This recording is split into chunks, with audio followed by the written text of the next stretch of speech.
বাংলাদেশের সবচেয়ে বড় ইনসিকিউরিটি হলো তার ভূগোল। বাংলাদেশের প্রায় 4000 কিলোমিটার সীমান্ত ভাগ করে ভারতের সঙ্গে।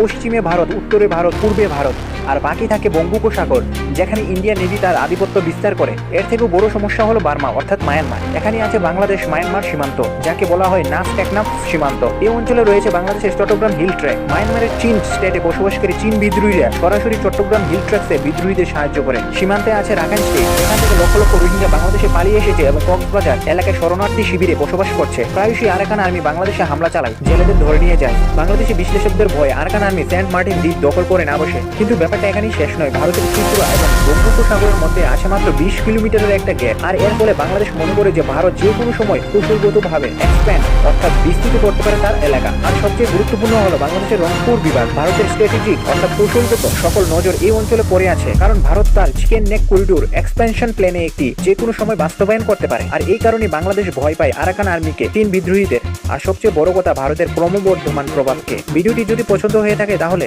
লাইক ও শেয়ার এবং চ্যানেলটিকে সাবস্ক্রাইব করতে ভুলবেন না।